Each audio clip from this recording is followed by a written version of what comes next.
What's going on, everybody? Welcome to the video. Today I'm going to talk about my 2023 Ironman Wisconsin experience. So we'll get right into it. I took a few notes here. I'll try to keep this as quick as possible. I definitely know it's not going to be, but yeah, well, here we go. So race morning, it was Sunday, September 10th. I woke up around 3:30 a.m. I had packed some bananas for the trip for the hotel just to eat as soon as I woke up. So I was able to get 3 bananas in at the hotel with a piece of bread and then a couple cups of hotel coffee. Was able to go to the bathroom. The biggest advice that I've heard and some research is, that you wake up to do your business about 3 hours before the gun goes off for the race. And so that was a success. Was able to do just that. And so it was really good, pretty relaxing. Transition opened around 5 a.m. I had to drop off my personal needs bag with a couple blocks away from the hotel. And so that contained a couple extra bottles of Morton liquid 320 that I had on the bike. And so my bike only has those 2 holders for my bottles, and so I didn't want to carry that in my jersey. So I thought that just pack a bag with personal needs and a couple more bars, a couple more gels, and I would have to stop. But knowing how long this race was going to be, I didn't think that it was a big deal for me to stop for 3 to 5 minutes, however long it was going to take. But yeah, so after I dropped off my stuff at personal needs, my wife and my dad and I, we walked to bike check-in, and so brought my bike, obviously, brought my pump, and was able to just check the tires. I guess I dropped my bike off the night before and was able to just check my tires with the pump and make sure everything was okay, put my nutrition on my bike. And so at that point, everything was good to go. I was already drinking a lot of water at this point. They had some cups of water available around where you could access your bags for transition. So took advantage of that. Didn't have to go to the bathroom at all. I mean, just, your typical number 1 pee, that was fine. I was able to do that a couple times. But other than that, between when I checked my bike tires and put my nutrition on, I was really just trying to stay on my feet and just try to get mentally ready for what I was about to do for this race. And so we kind of just sat inside of the terrace, I guess, and that's kind of where all the athletes were hanging out around that whole area. Obviously, that was very near to where the swim start was. And so it really was just a beautiful morning. It must have been high 50s, low 60s. And so, all of the pros and the age groupers were set to start at 7 a.m. And so there were going to be 4 athletes going in every 4 seconds. So a rolling start versus just everyone going in all at once, which is what I've been used to since I've been in triathlon. It's been pretty calm, and so I've gotten used to that. And the water temperature, it was really nice. It's about 72 degrees, a rolling start versus just everyone going in all at once, which is what I've been used to since I've been in triathlon. It's been pretty calm, and so I've gotten used to that. And the water temperature, it was really nice.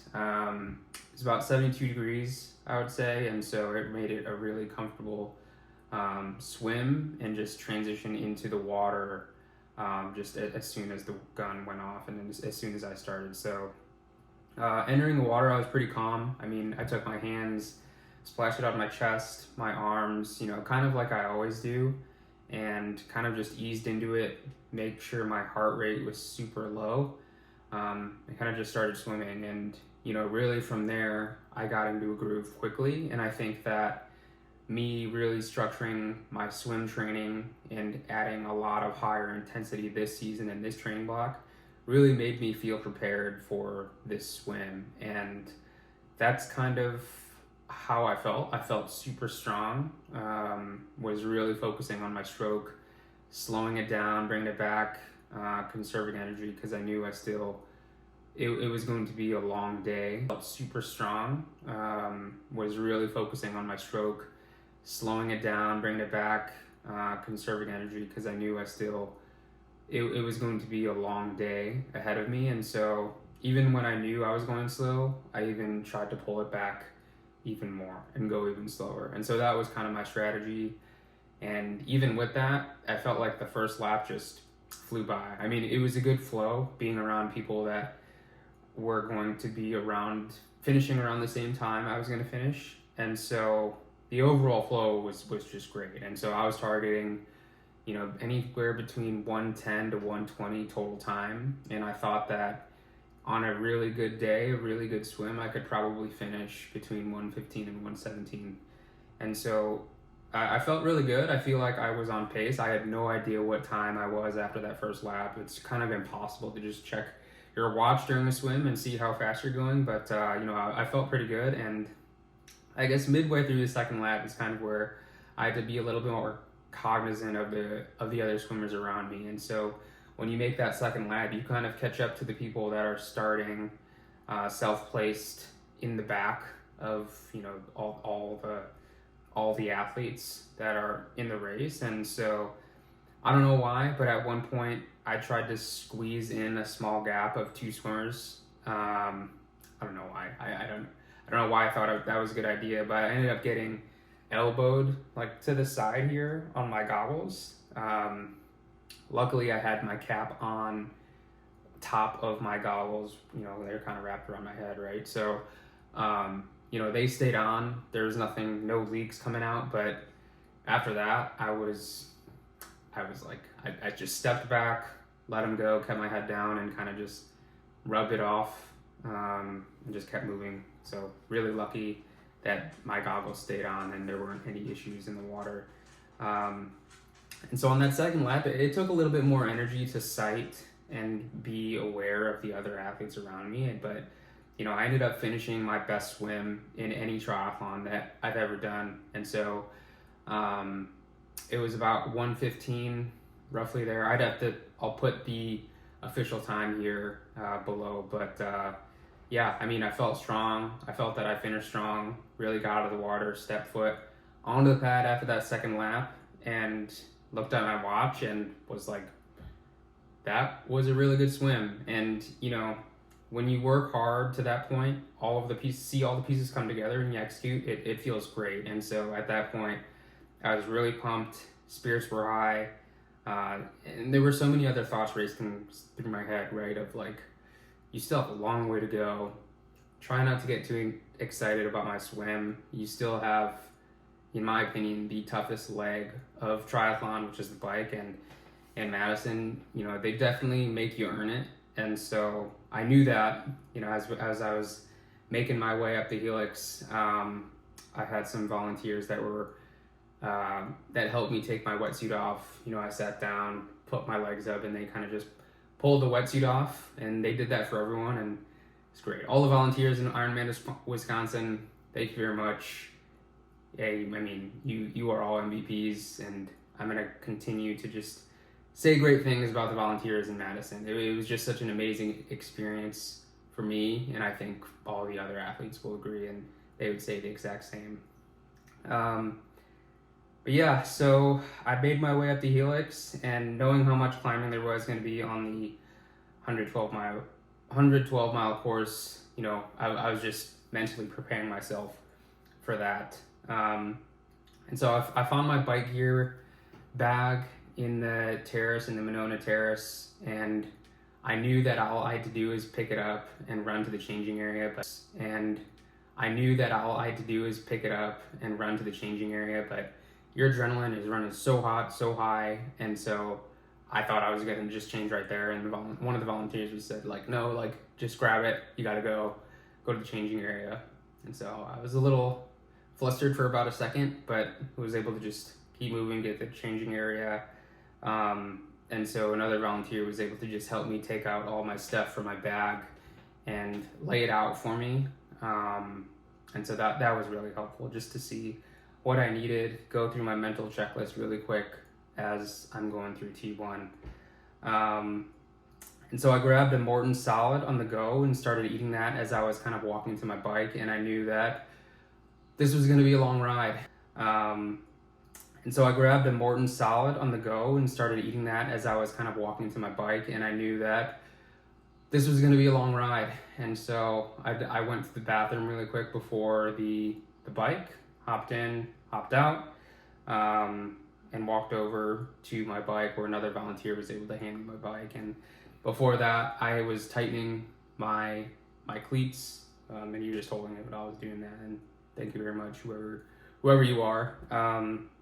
And so really, after that point, I really had no rush into getting in a groove. And so I just made sure that the solid that I just consumed was digesting correctly.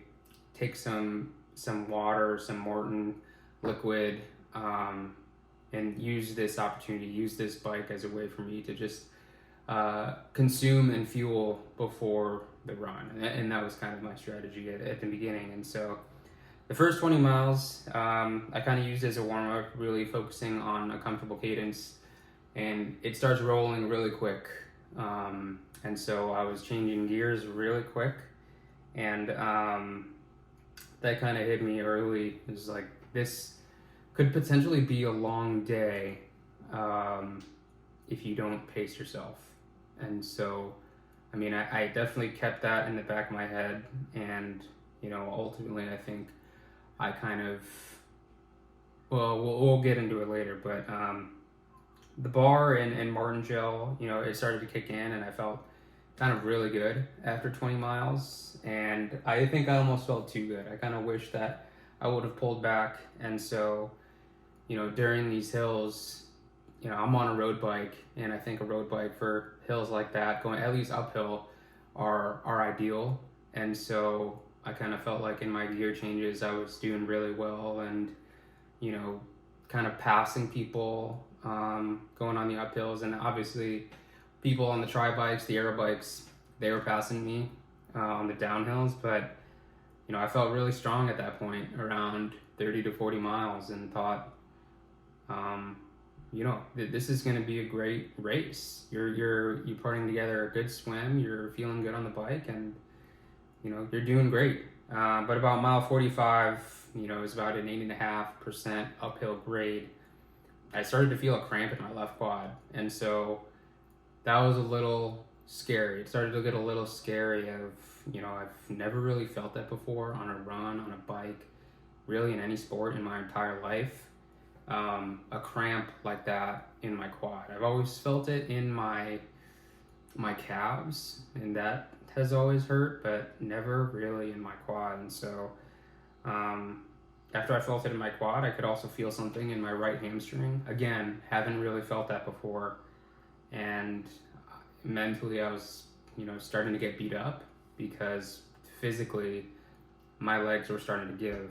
And, you know, I really just couldn't believe that was happening so early on in the bike, around mile 45. And, you know, shortly after that, there were two signs. There was one left saying to finish, one for your second lap. And I knew the majority of everyone had to already be moving on their second lap, or, you know, they were going to.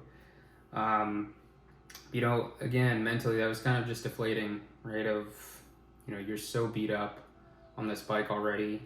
You know, I just felt like I was getting my butt kicked out there. And so taking a right on that second lap was a little bit deflating. And so I still had a couple bottles of Morton 320 attached to my bike. And, you know, again, personal needs, when you drop it off in the morning, they transport it to the course. And so around mile 58 is kind of where I was able to stop, pick up my new bottles, attach them, you know, grab extra gels that I'd packed, take in another bar.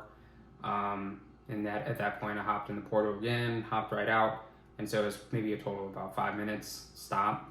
So reloaded, and was really, again, on my way after that mile 58 personal needs.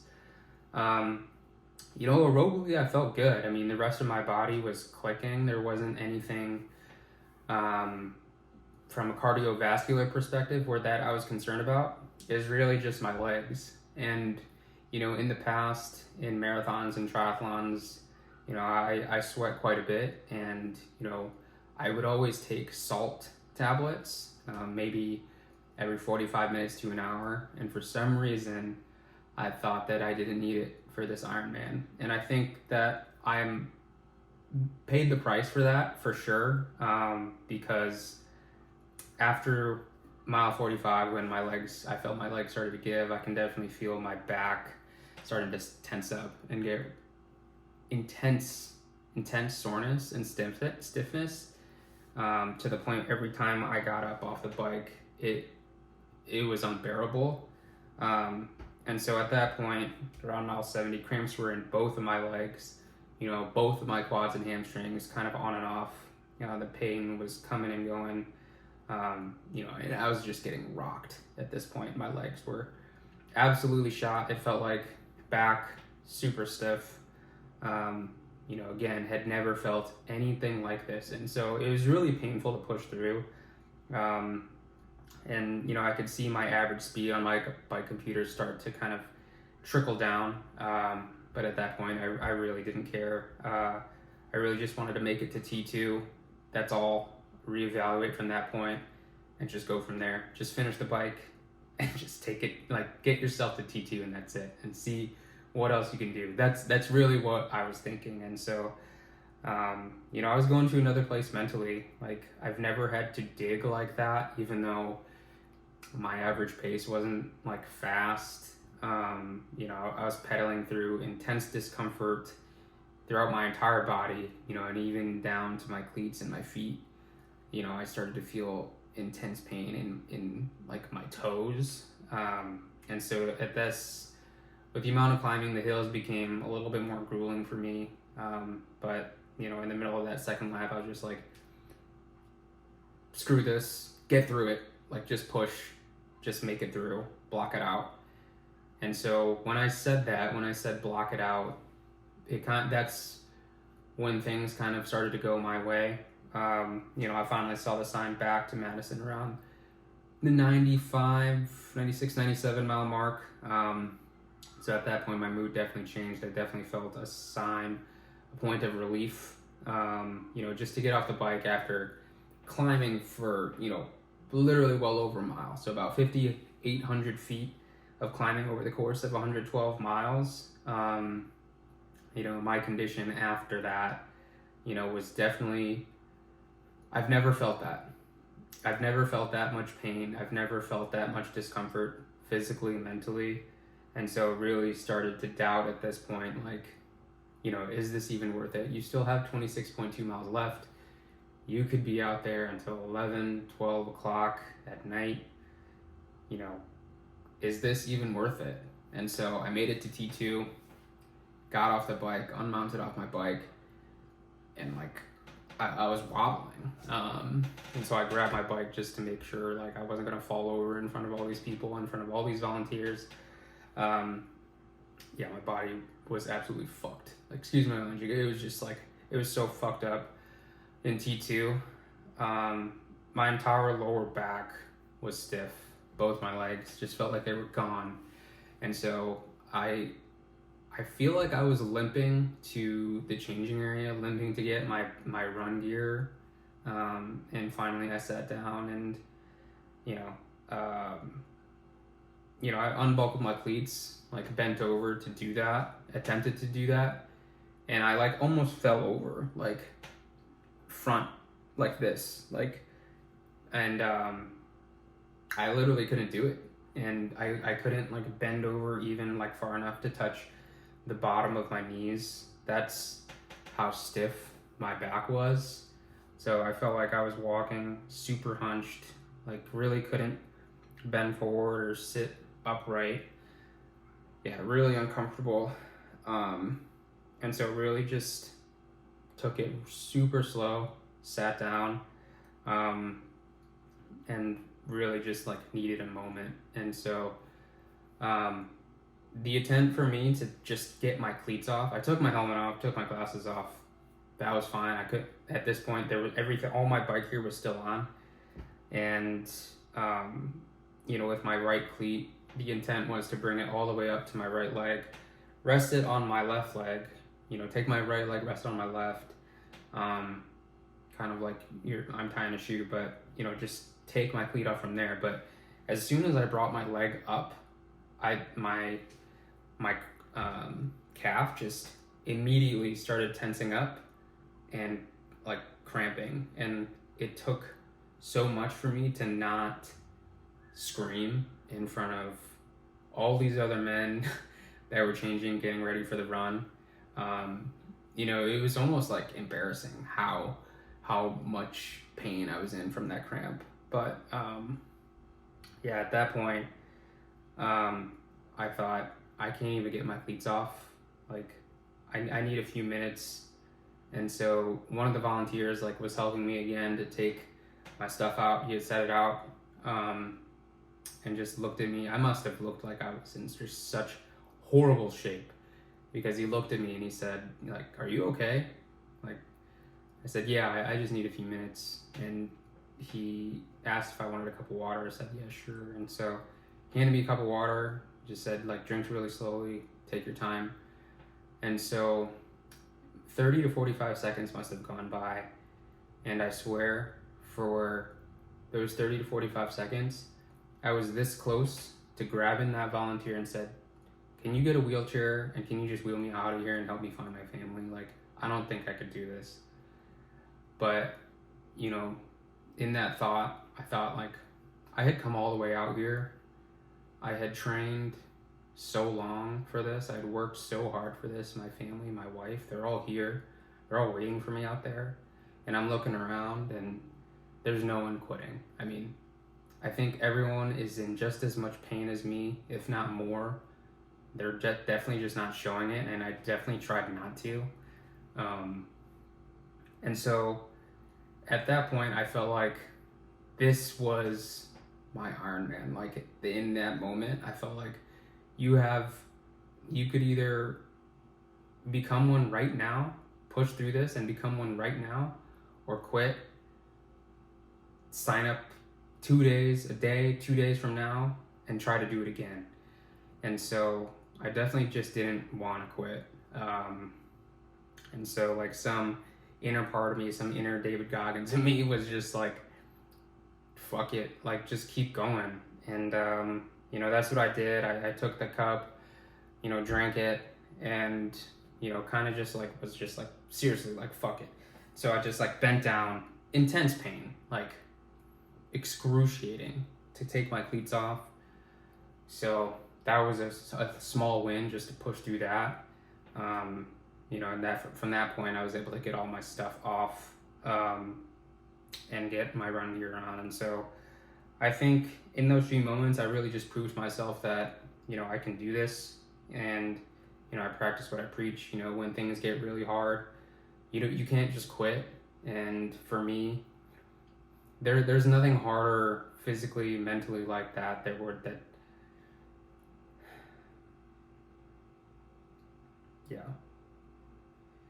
really just my mind took over all of that pain. And I really just couldn't believe that I was heading out there again for it all. As I was walking out of T2, I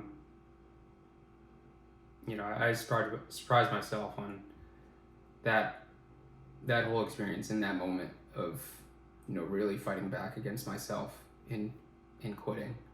And so I knew coming out of T2, it wasn't going to be a normal day of running. It was really just a day of survival, crossing the finish line. And that's something that I accepted. As soon as I got my run gear on and just made my way out of the terrace, I knew that, this is really just about finishing and becoming an Ironman. And, I thought that if I could jog, I could shake out some of that lingering pain in my back and in my legs. And it did for a little bit. The pain was still excruciating coming out of T2, but it was trotting my way through the streets of Madison for first couple miles. saw my family around mile 2, which was great. And I had not seen them since T1, and I'd asked my dad to give me the Bears update on the run, and the Bears were down 73, whatever. But at that point, I was in so much pain, I really didn't even care about the game at all. And I know I really cared the night before. But so the first 3 miles, I was hobbling, 10 to 11 minute miles. That's really as fast as I could go. And then from miles 4 to 8 were really a mix of jogging and walking, but mostly walking. After about mile 8, my heart started to feel like, it was going to beat out of my chest at a very low aerobic effort. And this is kind of where I started to get a little bit scared on the run. Wasn't even at the halfway point and was still getting my ass kicked and was broken, like physically and mentally. And, the sun started to come down, and at mile 9, I just decided, just walk the remaining miles, do what you gotta do to finish this thing. Even though the tank is empty, I had nothing left. Just make your way back into Madison and try to finish this thing. And so, I just felt like my spirit was taken away at that point, making my way around that second lap. I saw my wife, and she was encouraging me to keep going, and that was a really tough point for me. Just to see my family and see how hard I was pushing through, how much discomfort and pain I was in. But I told them I was going to be okay. I'll be okay.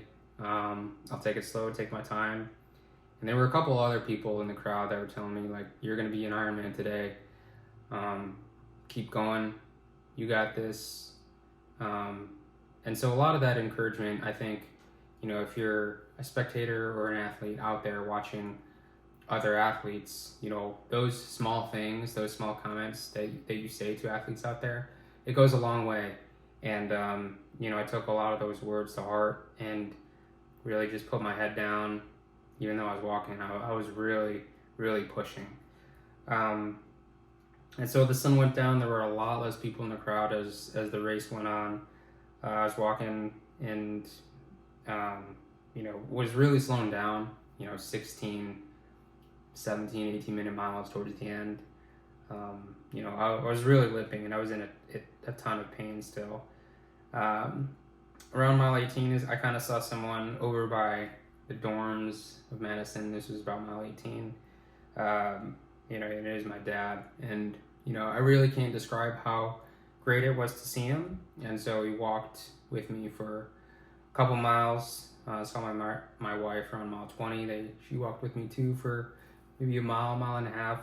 And so at that point I had to make my way back around the other lap. And so they had dropped off, and I had 6.2 miles to go. And it was really dark.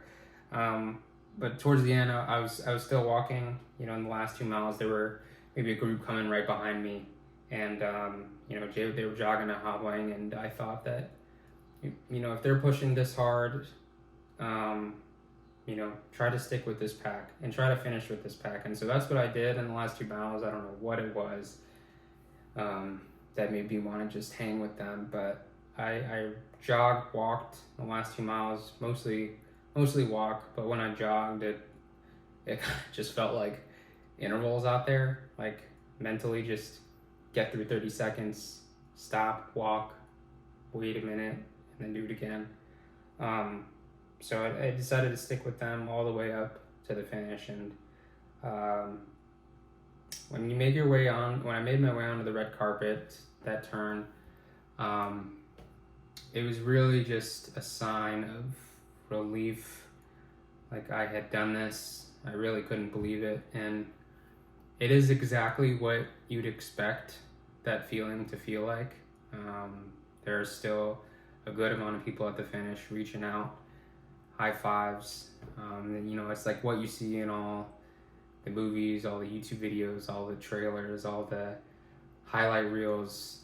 Like, everyone's so excited, you're so excited, and I look up and I see my family towards the finish. And again, probably one of the most joyful experiences, feelings, finishing. And really just proving to myself and showing all of you that it's possible to do something that you don't think is possible. We are fully capable of doing hard things, and we grow through doing really hard things. And this was an amazing race for me. Cross the line here in Matt for You Are an Ironman.